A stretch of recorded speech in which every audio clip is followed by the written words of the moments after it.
I am honored that you have taken your time out to be here this evening. Um, Fortunately, all the streets are clear, so no one was going to be able to use that as their excuse, I guess. That's good. That's thanks to the good Lord and our great service department, of course, right? So, first of all, some of you have been here before, some of you have not been here before, but one of the things I like to do is to take time out to acknowledge some of the people who are in attendance. Everyone here is important. Everyone here, I hope, will benefit from some of the information that we have to disseminate this evening. But I must particularly acknowledge our wonderful city council for Bedford Heights, Ohio. I want them to stand. All of you should know something about them. Michael, come on up. Michael's he's way back there, incognito. Thank you all. I'm so glad you all came out tonight. We certainly would not be a great community without a great body of legislators as well as administrators, and I think that is one of the things that make our city great, is the way that we work together. So I thank you all so much for that. Also, I would not be able to do what I do were it not for your First Lady.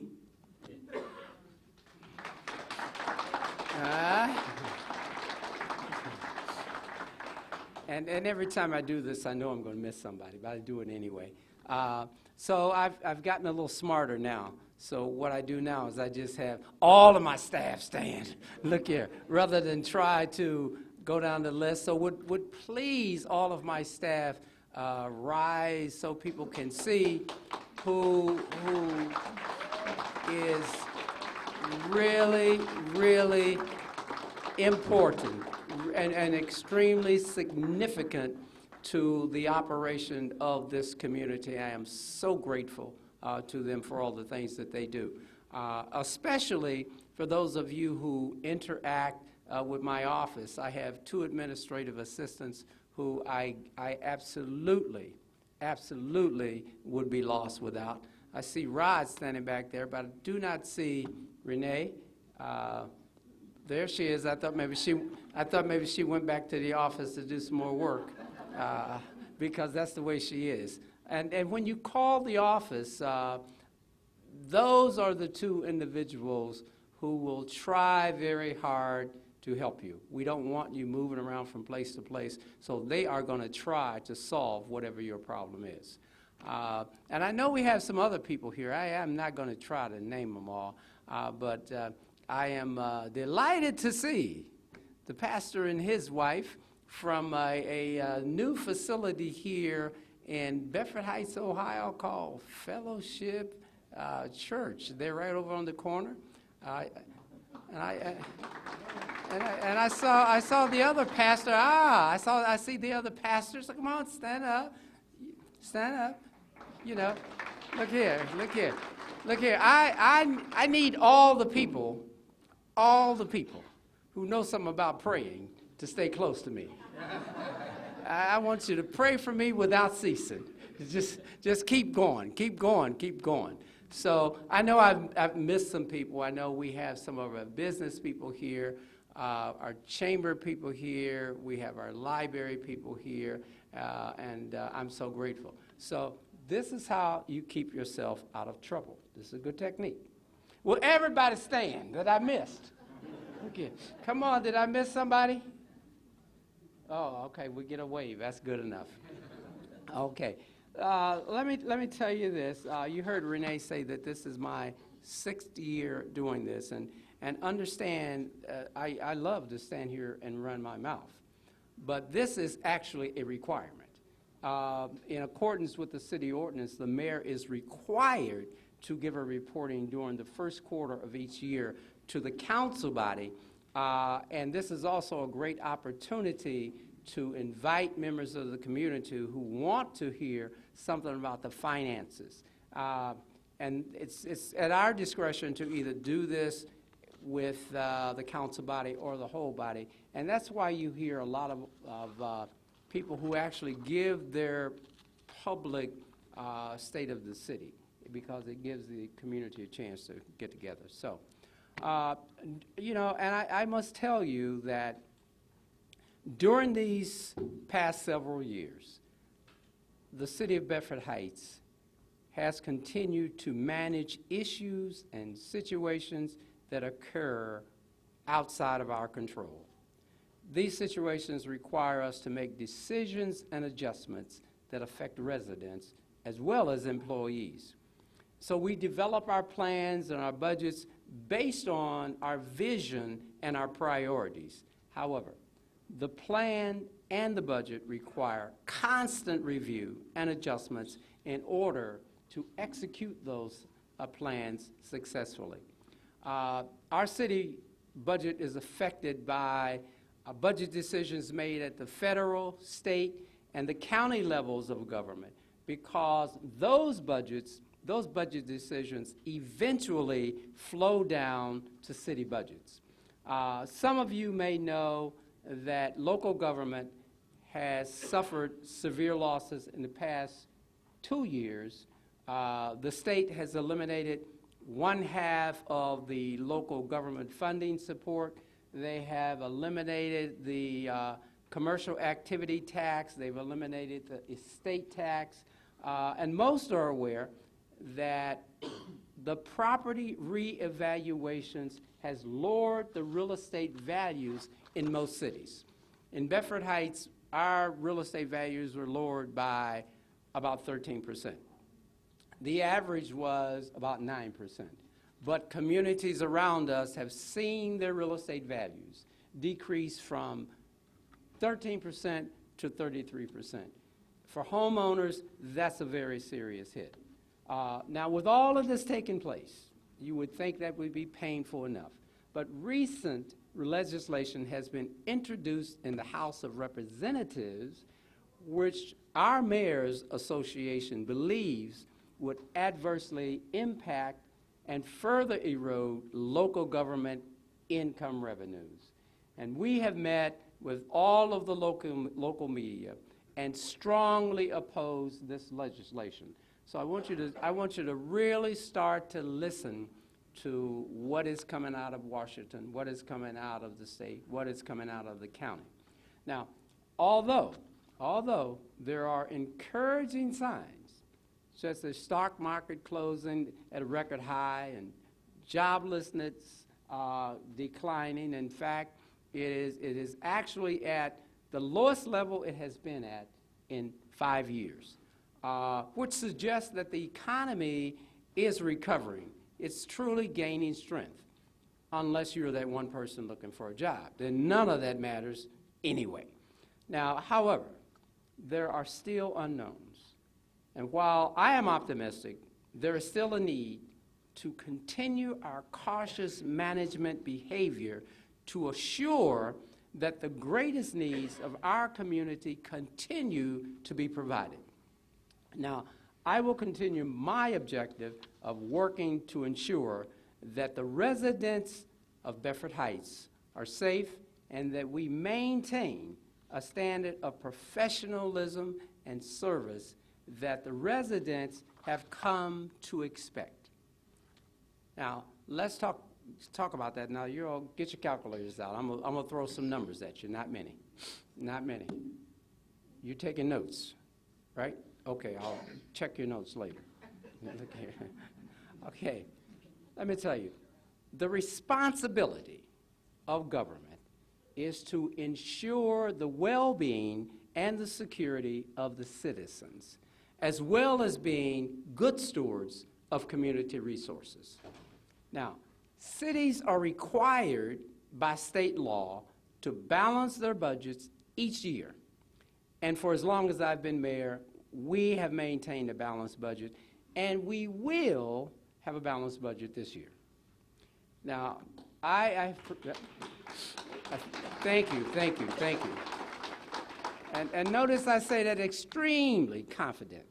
And people say, well, how can you assure that? Very simple. Don't spend what you don't have. It's pretty simple, you know. Now look, I presented a balanced budget to City Council this week. And after meetings and working with them several times before we completed this, they unanimously, a big word to say all, voted to pass the budget. And I am thankful to council. As a matter of fact, I was sharing with them that I received this call, and we will be going to Washington, D.C. They seem to need our help in balancing the budget.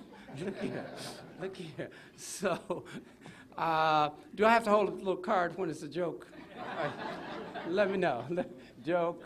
Look here. Okay. Let me tell you.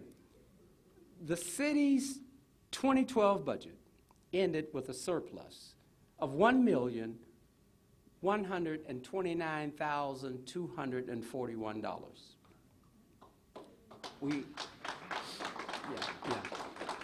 We also maintain $1,023,512 in what we have set aside as our contingency fund for unseen, unpredictable circumstances. You never know when something is going to blow through town and $1 million can disappear like that. We expect to have something before we stand in line with our hand out asking for somebody to come and save us, you know. So that's why we do that, and I think council, they are extremely supportive of that. We have always taken a proactive management approach to maintaining and operating city funds, and we will continue that same approach into 2013. Now, let's talk a little bit about money. Bedford Heights revenue for 2012 had a $44,153 decrease compared to 2011. Now, here we go. The expenses decreased by $693,000 as compared to 2011. Now, in a 5-year span, looking at 2008, when the revenues were at $26,636,670, compared to 2012 right now, where the revenues are down to $24,910 right now for this year. The net result of that is we have, if you look over that span of time, we actually brought in $1,726 less, or $1,000 less than we did in that period of 2008. So you can see the revenues are going down. The reason we are able to continue doing what we do is because as revenues decrease, you must cause your expenses to decrease. And so that's what we're trying to do. Now, here's the value of controlling expenses. In a 5-year span, 2008 to 2012, expenses went from $25,727 down to $23,597,000. And the point I'm trying to make is you can see that revenues have not returned. The net result of expenses over that period of time has decreased by $2,131,000 in comparison. Now, this comparison is obvious why we have and must continue to adapt to the reality of doing more with less. And that is our skill set. That's what we do. You know, look, for the past 5 years, we have continually reduced the number of employees working for the city. These reductions were achieved primarily through attrition and not filling vacancies. That's why they look so tired. Look here, look here. But it's okay. It's okay, they're strong. Look here. Let me give you an example.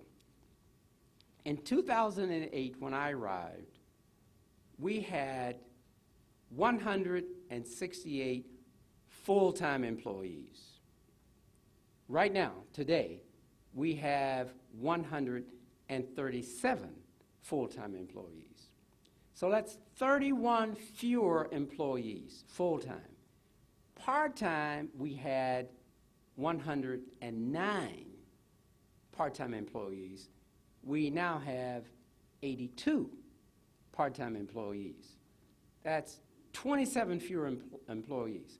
So all that you see us do, as we did in the past, we are actually doing with 58 fewer employees. Due to these reductions, the payroll expense went from, now this is an exciting number. The payroll expense went from $11,123,214 in 2008, down to $9,851,825 in 2012. So we have reduced our payroll by $1,271,000. That's a lot of reduction. That is a lot of reduction. I say this because it is very important that residents in particular understand that we are very careful with your dollars and we do not waste your dollars. Oh, our dollars too, Mrs. Berger. We're residents. Hey, huh? See, so I treat the money like it's my money because I'm a resident, and it is. I am not going to live in no broke, falling down city. I'm not going to do it. I'm not going to do it. Period. Period. I'm not going to do it. Now, here is the appreciation. Our employees continue dedication and hard work on behalf of the residents and the businesses of this community have not allowed the services or the safety or the upkeep of the community to deteriorate. That's fantastic. I think they deserve a hand. I think they deserve a hand. Although revenues have increased moderately over the last 2 years, we continue to reduce our operating costs by overhauling the way we manage the city. You know, to recap, just briefly to recap, our revenues for 2012, the city received $24,910,274. And they come from various sources. So just to give you an idea of some of the primary sources that come from. City income tax, that's the biggest. You hear a conversation about that.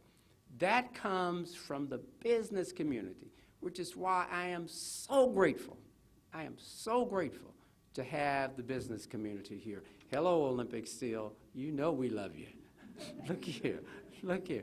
I am so grateful because they are so kind to us that they are willing to give us 2% of all the money they make. That's great of them, isn't it? Called income tax. income tax. And last year, that income tax produced $8,554,822. That was our largest source.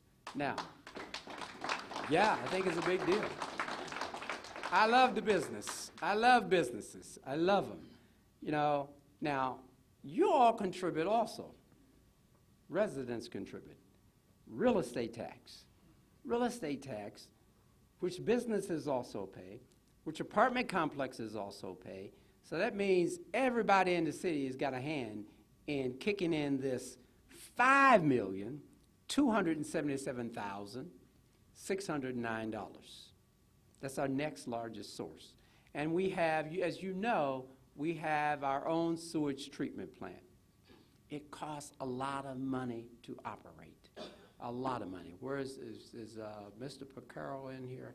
I don't know if Mr. Picaro is here, but Mr. Picaro is the service director down there. It takes a lot of money to operate that. You also help us with that by paying sewer bills. We also have a couple of cities around us who we also take care of their water treatment.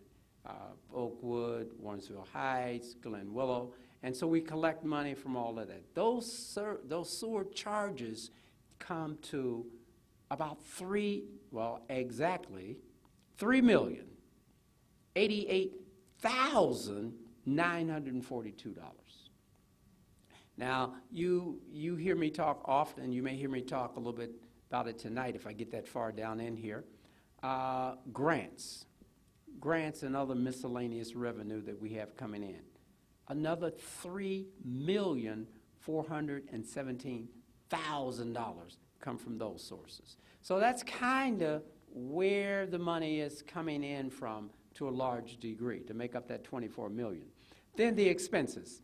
The expenses, which were $23 million, $23,595,532 in 2012. Now, let's talk about where does the money go? Because where you put your money is an indication of what's important to you. So 46%, $10,967,701 go to the safety forces. That's 46%. And that's for police and fire and school guard and lighting, auxiliary police, corrections facility. So that's a lot of our dollars that we collect that's going to that effort. You know, our police department, next to none. Our fire department, next to none. Absolutely not. Look, it's public. Our philosophy is public. We tell people so they'll know. We control the streets in Bedford Heights. Period. Period. And in your city, you have to have an attitude about what the expectations are. So we want people inside and outside to clearly understand we control these streets.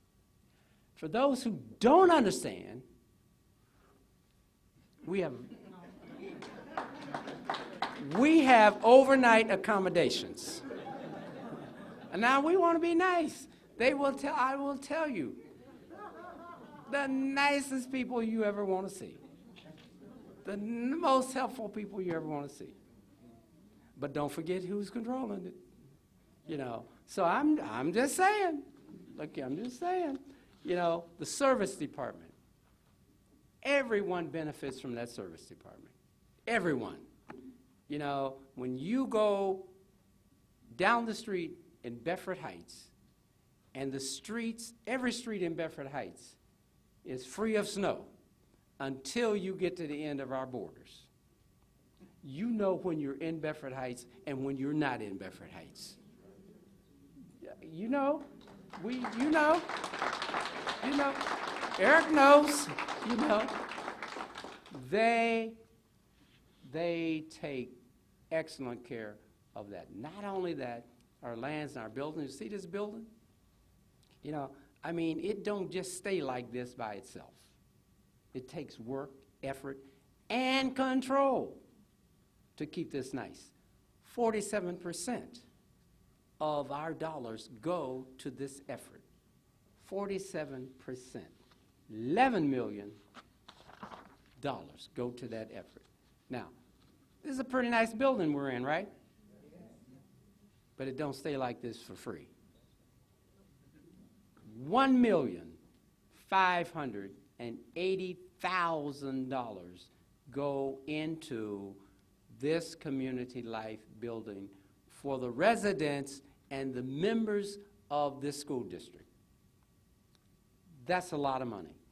You know, now within that $1.5 million, there are some things that are particularly important to us. Senior citizens. Look, I don't know of a city anywhere that treats their senior citizens better than Bedford Heights. I don't know any. Now, you all come from different cities, so by the way, feel free to challenge me on anything I say, but I just don't know, you know. So just in case, you know, the money gets mixed up for community centers, starts to get lost, so we set aside $320,000 just for seniors. Just for seniors. We spend $50,000 just to cut grass. $26,000 to mow their snow or plow their snow. Children and seniors, those who are least able to care for themselves, is who we should care for. Because one day, Phil, you and I will be seniors. You know, one day, if we just hold on, look here. So let me tell you, our city's debt. Now, I don't care if you're talking about your household, your business, your city, I don't care what you're talking about. If you don't learn to control your debt, you are just a step away from trouble. So I truly believe in controlling debt. Absolutely believe it. In 2008, on my arrival, our outstanding debt, now listen to this, our outstanding debt was $5,600,000. Scared me to death. I owe you what? You owe $5,600,000. Whoa, we got to do something about that. We're going to start working on that. That's keeping me up nights. Now, 2012, December, our debt is $2,992,637. Now, here's the thing. That is a decrease of $2,600,000 in that 5-year period. That means that we are reducing our debt by about $521,000 a year because it's important to control it. Here's some better news. Here is the plan. You must have a plan. By December the 15th, our schedule for our debt schedule, for outstanding debt, will be $1,265,000. And if I'm here in 2018, it will be $310,000 from the $5 million. And guess what? Guess what? In 2 years, we're going to get together and celebrate the burning of the mortgage on this place. You know, on this place. You know, we are going to, you know, whoever is in place, their objective should be to leave the place better than they found it. That's the whole objective. That's what you're striving to do. You know, you don't want to become the mayor and make things worse. That's not why people elect you. Make it better and let me see the books. See, all of this is public. You know, you can read everything. I want you to know what's going on with your city and your dollars. I want you to know, you know, because one thing I do know, those who speak do not necessarily know. I know, I got the book. All right, right here. Not the book, pastors. I have a book. Look here. I don't want to confuse you and think I have the book up here, but I got it close by. Look here, look here. Now, let me just spend a little time and talk to you about the economic community development. The goal of an economic development department is to encourage expansion of businesses, to retain existing businesses, you know, to bring in new businesses and what have you. So we're doing that as well, even in tough times. You know, Bedford Heights has always pursued grants. So we received about $140,000 something for a development grant. Now, we estimate that, you know, those dollars were used to attract new jobs, about 74 jobs in 2012, but an estimated payroll, new payroll, of about $2,200,000. Now, if you figure out, you can do easy math, the $1 million, each $1 million generates about $20,000 in taxes. So that's about 44,000 additional dollars that we add into the coffers. We are returning unproductive property to productive use, and that's very challenging, extremely challenging, because we have some old facilities here. But I'll give you an example. The Aurora Road School, it sat vacant for 5 years. Now, we own that school because it's in our school district and we pay for it. So even when it closes down, we're still spending millions of dollars to take care of it. So it's in our community. It's to our advantage to do something about that. And so we have brought a company in over there called Bridges. They've relocated here to Bedford Heights. It's a facility that they bring in employees and they repackage medical supplies and ship them out. So you'll see some cars over there now. Also, an adult day facility has relocated into that building as well. So that's a typical example. Down on Aurora Road, that a strip of condo buildings down there, Tyson Development owns that company with an annual payroll of about $625,000. And by 2014, they expect to have about $850,000 in income. And so we're trying as hard as we can to put those buildings back in use. The engineering department, you know, last year we spent a lot of money on the infrastructure of the neighborhood streets, the residential streets, the asphalt, the catch basins, and what have you. So that's what we did with a lot of the road dollars for last year. Now next year, and I know How many people think Perkins needs to be redone? Done. Look here. See how easy that was? Huh? We know that's terrible. We are definitely going to do that street. Now, what we've been waiting on is because we only do things one time. When we do a street, we tear it up and we do it from the bottom up. So we're going to put new water lines in there. We've already done the engineering work on that. We're just waiting for school to close. We're going to do that street. We're also going to do Richmond Road. We're going to resurface that over on close to the business community. And we also have a great project that Giant Eagle is bringing in. Giant Eagle is putting one of those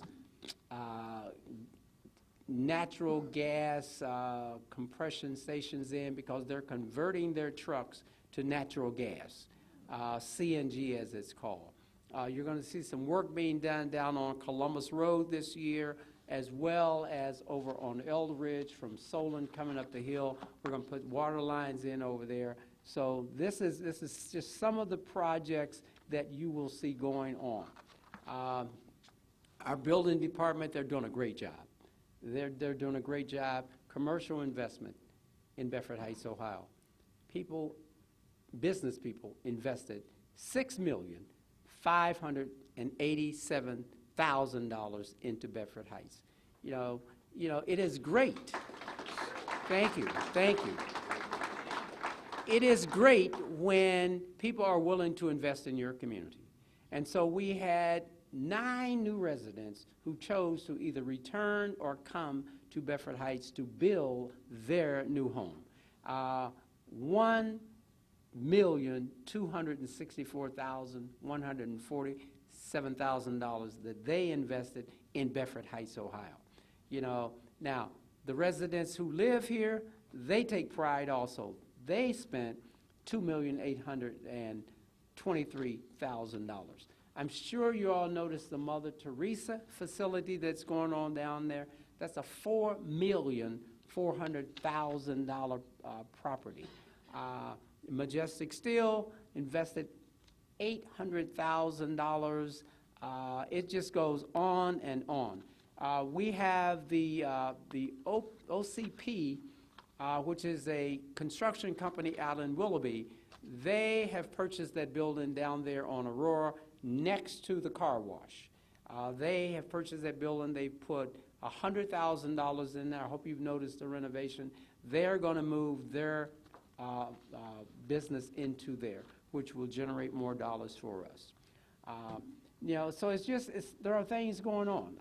I haven't even talked about Benedict Run, which most of you know. They're building a whole new development over there. It's great. It is really great. And they do that because they have a good police department here. We have a good fire department. We have a good service department. And that's why we are spending the money to make sure that these things continue. The fire department is very aggressive when it comes to getting grants. Very aggressive. My fire chief, Ken Lefford back there, he is very aggressive. And we have some exciting plans in the fire department. But we have plans in the fire and police combined. Our vision is to have a combined dispatch. We'll have a combined dispatch with multiple cities doing it because we know that will lower the cost and allow us to have a much higher level of service to the residents. So you're going to be hearing a little bit about that.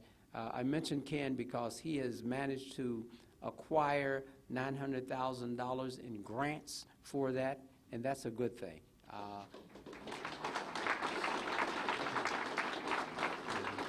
And it's just fantastic that he's able to do a lot of these things. I talked about the public works and how great they are.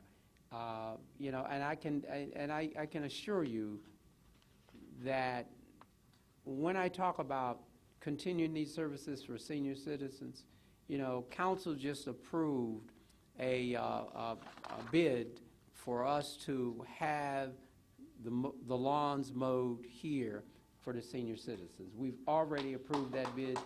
We already have the money set aside, so that is definitely not something that you need to be concerned about. We would like for you all to really become a part of this place. We want you to really come here and see what we have to offer in this community center. I thank you all so very much. I don't think, by the way the people are looking at me, I don't think I'm going to be able to cover all of this. I will be here to answer any questions that you have. So and I'm going to answer the questions in a minute. See, there's a question. So I once again, I want to say thank you all. I want to say thank you. I can't say thank you to the council enough for being so supportive and so cooperative. You all haven't met my new finance director back there, Mr. Ted Gordon. He's been with me since August. He's doing a fine job. I thank him so much, and I thank everybody. I thank you for coming. Please stick around. I'll be happy to respond to any questions that you might have. Thank you very much. Okay.